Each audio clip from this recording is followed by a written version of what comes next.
우리 베리 종류는 어떻게 보면 우리 암 환자분들한테 다 좋아요. 블루베리의 항암 효과는 어떤가요? 블루베리는 우리 베리 종류는 어떻게 보면 우리 암 환자분들한테 다 좋아요. 베리 종류 속에는 이게 이제 안토시아닌 성분이죠. 특히 이제 블루베리 약간 진한 보라색, 여기 속에는 이 보라색이 지금 안토시아닌이거든요. 그래서 안토시아닌은 플라보노이드 계열이죠.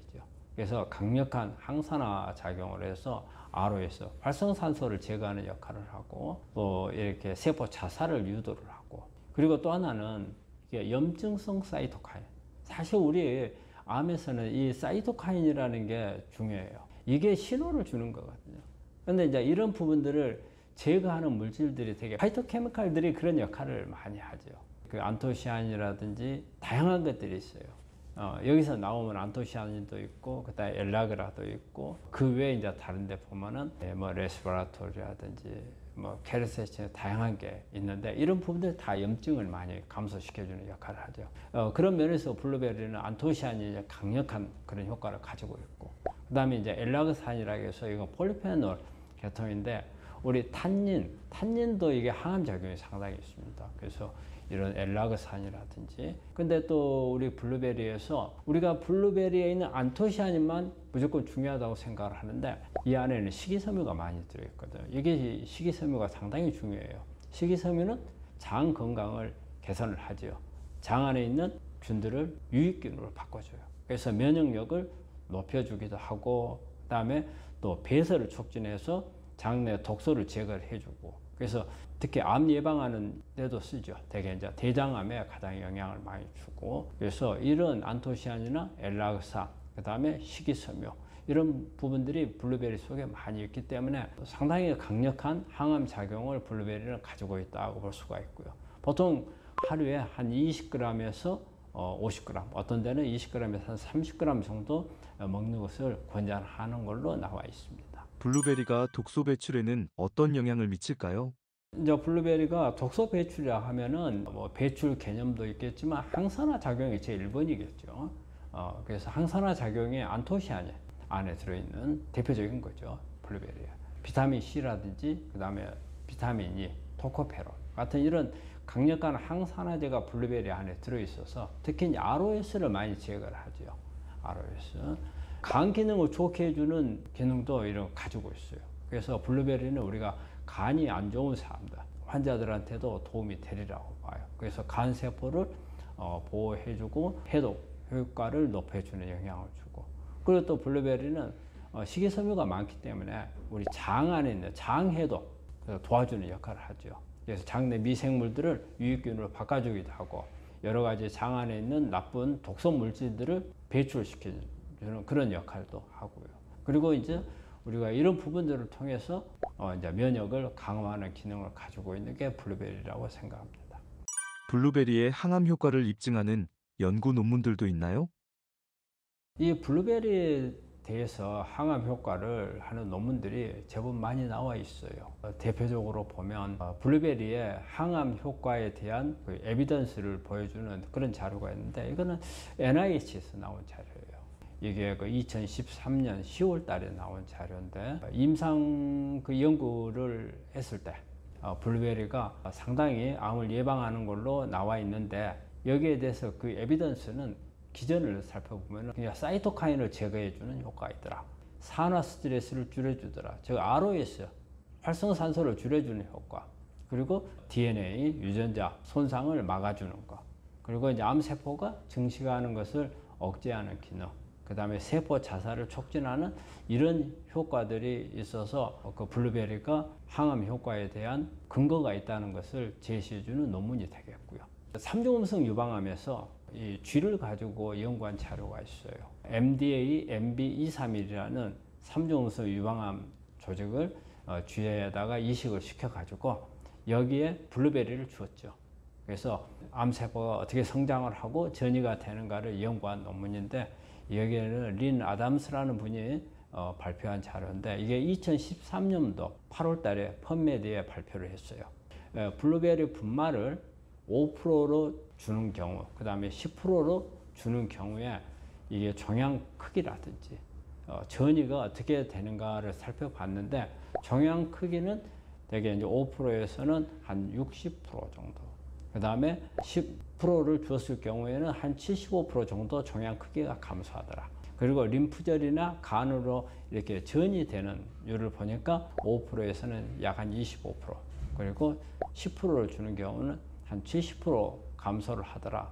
그래서 블루베리를 주는 경우에는 보니까 우리가 얼마만큼 많이 주느냐도 영향을 좀 주는 것 같아요.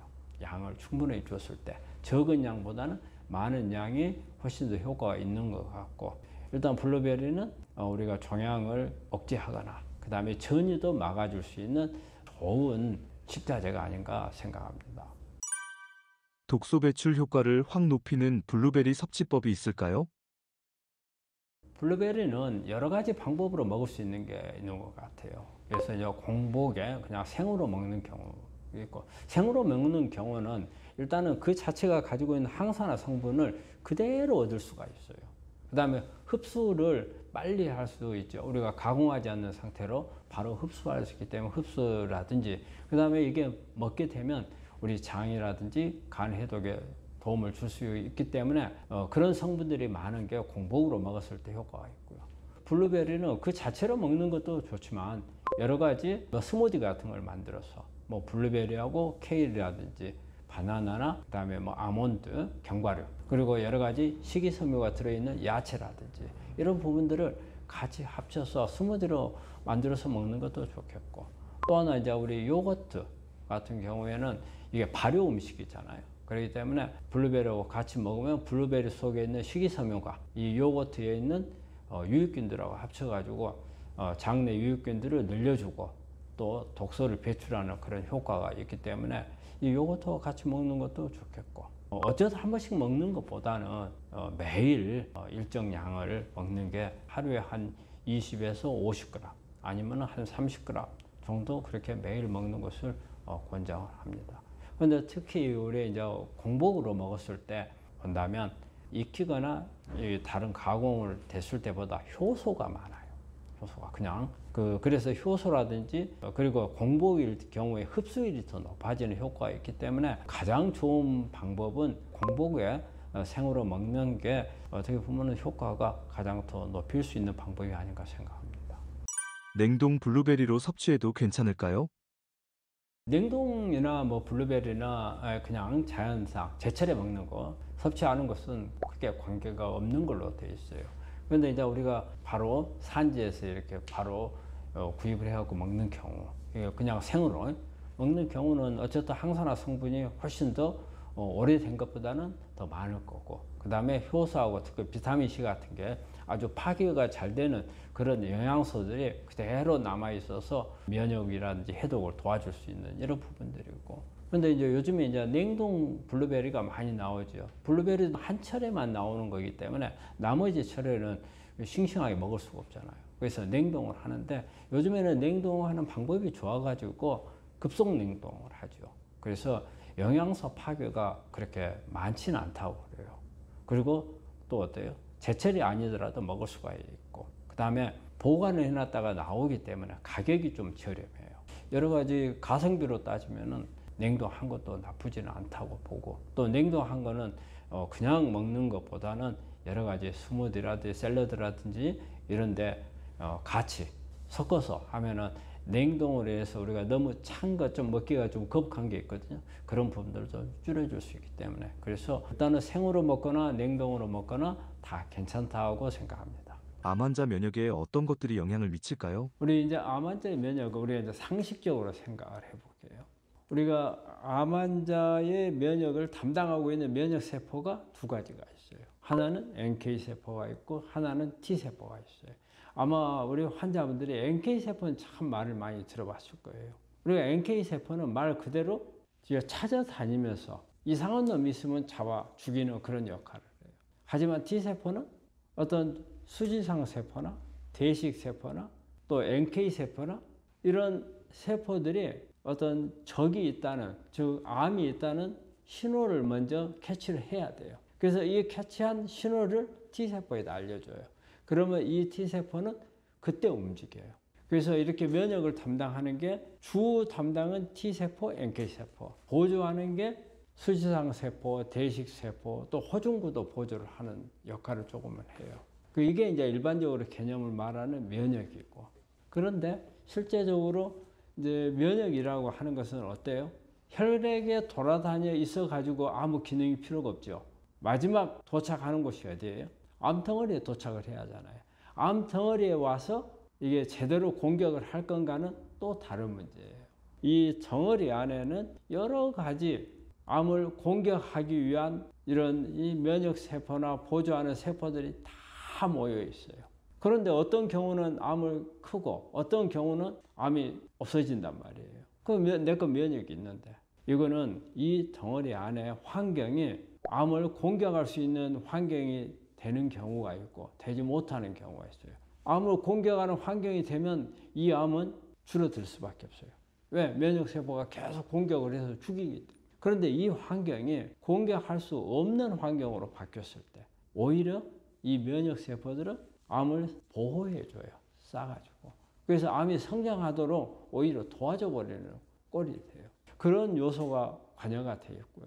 또 하나는 여러 가지 이제 유전자들이 계속 신호를 주는 거예요. 암세포한테.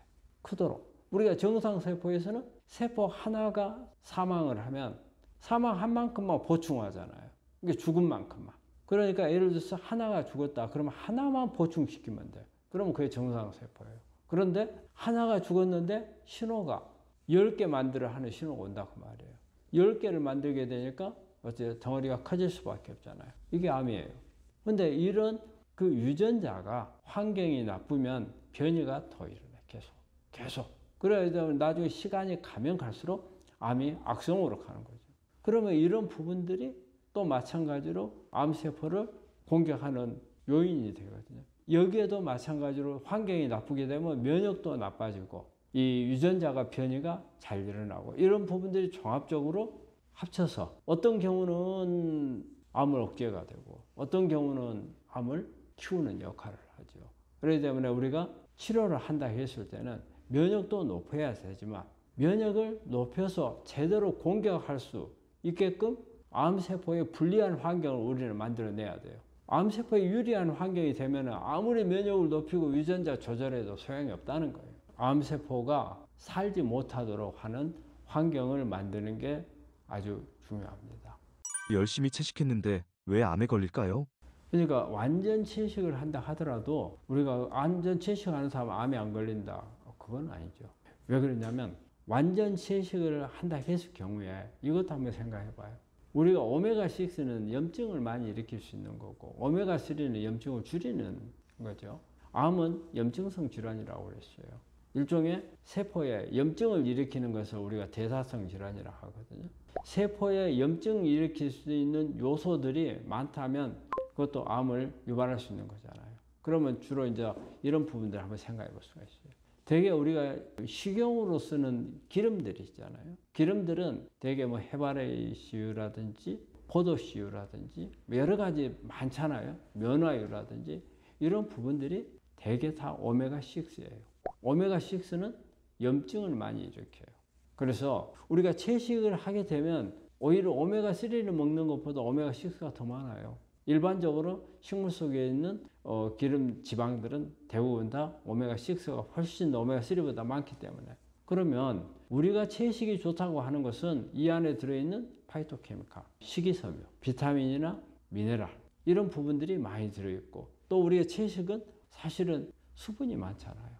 수분이 많이 들어있으니까 물을 안 마시는 사람도 채식을 많이 하면 수분 섭취가 많이 들어오죠. 이런 부분들이 좋아서 그런 거지 무조건 100% 다 좋은 건 아니에요. 여기는 오메가6가 문제점으로 남아 있어요. 이런 부분들이 오메가6가 있어가지고 세포에 염증을 많이 일으킨다면 얼마든지 암 쪽으로 넘어갈 수도 있는 거죠. 그래서 무조건 내가 채식을 하면은 암에 절대 걸리지 않는다. 그거는 아닙니다. 고기 많이 먹으면 무조건 암에 걸릴까요? 일반적으로 육식을 하는 사람과 이제 채식을 하는 사람에 있어서 암이 발생하는 것은 육식을 하는 사람이 훨씬 더 발생을 할 가능성은 높죠. 왜냐하면 어쨌든 육식 속에는 암을 유발할 수 있는 요소들을 많이 가지고 있기 때문에 그 구성으로 보자면 육식 속에는 사실은 지방이나 단백질이 많이 들어있잖아요. 그래서 에너지로 쓸 수 있는, 한마디로 타는 영양소를 많이 가지고 있는 반면에 태우는 영양소, 비타민이라든지 미네랄이라든지 이런 부분들이 부족하기 때문에 육식만 하는 경우에는 균형된 식사가 깨지는 거죠. 그 균형이 깨지는 부분이 하나 있고, 또 하나는 육식 속에는 여러 가지 성장인자들을 가지고 있어요. 이 성장인자들은 이 동물이 크기 위해서 필요했지만 우리 몸에 들어왔을 때는 암을 키우는 역할을 하거든요. 특히 동물 속에 들어있는 성장 호르몬 같은 거 빨리 키우기 위해서 사육할 때 먹인단 말이에요. 이런 부분이라든지, 그리고 또 암을 키우는데 영향을 주는 철분이라든지, 또 포화지방산이 많은 것도 어떤 하나의 문제가 되는 거고, 이런 부분들이 암을 성장시키기 위해서 요소로 작용을 하는데 이 부분을 억제해 줄 수 있는 물질들이 그렇게 많지 않는 거죠. 이런 부분들을 억제해 줄 수 있는 물질들은 대개는 채식 속에 많이 들어있다는 거예요. 채식 속에 들어있는 파이토케미칼은 유전자를 많이 꺼주는 역할을 하거든요. 비타민이나 미네랄은, 특히 이제 비타민 B계통은 에너지 생산을 할 수 있도록 도와주는 역할을 하거든요. 그리고 미네랄은 또 에너지 생산하는데 보조를 해주면서 우리가 산성화가 되는 것을 막아서 알칼리 쪽으로 유지를 해주고, 또 하나 세포 안에 물을 충분히 보존할 수 있도록 세포 탈수를 막아주는 그런 역할들을 하거든요. 그리고 또 채식 속에 있는 다양한 물질들이 세포 주위에 염증이 생기는 것을 막아주는 기능을 하는 거죠. 예를 들어서 육식만 하는 사람과 채식만 하는 사람을 놓고 볼 때 암은 육식만 하는 사람이 훨씬 더 걸릴 가능성이 높죠. 근데 무조건 채식만 하면 암에 걸리지 않는다, 그건 아니라는 거예요. 암 환자의 면역에 좋은 환경과 나쁜 환경은 무엇인가요? 아주 좋은 질문인데, 암세포가 살기 좋은 환경이라는 건요, 대개는 가장 우리가 쉽게 상식적으로 볼 때는 산성화예요. 산성화가, 암 주변에 산성화가 돼 있으면 면역세포는 공격을 잘 안 해요. 그래서 일부러 우리 암세포는 어때요? 암 주변에다가 산성화를 만들죠. 뭘로 만들어요? 우리가 포도당을 먹잖아요. 이 포도당을 가지고 에너지를 만들면서 젖산을 만들어내요. 이제 부수적으로 젖산이 나오죠. 마지막 산물이. 그러면 젖산이 산성이 강한 산성이거든요. 이걸 쫙 옆에다 다 깔아버리는 거예요. 그럼 면역세포가 들어와가지고 산성 지역에 들어오면 힘을 못 써버려요. 그러면 공격을 하네요. 그러니까 암세포가 이게 젖산을 만드는 이유가 바로 본인이 죽지 않고 살아남기 위한 방법이 되는 거죠. 이게 이제 가장 기본적인 암세포가 죽지 않는 환경이 되는 거고, 면역세포들이 보면은 특히 이제 대식세포 같은 거 이래요. 대식세포는 우리 몸에 그 어떤 염증 반응이나 있을 때 마지막 청소부 역할을 해요. 또 청소부 역할을 하지만 한편으로는 정보를 전달하는 역할을 해요. 그래서 우리 면역세포들이 싸워가지고 죽이잖아요. 어떤 뭐 바이러스나 암세포나 죽이면 이거를 대식세포가 청소를 하기 위해서 먹어요. 먹어가지고 그냥 청소만 하는 게 아니고 이게 도대체 어떤 놈인가 분석을 해요. 그래서 이 분석을 한 정보를 다시 T세포에 알리는 거예요.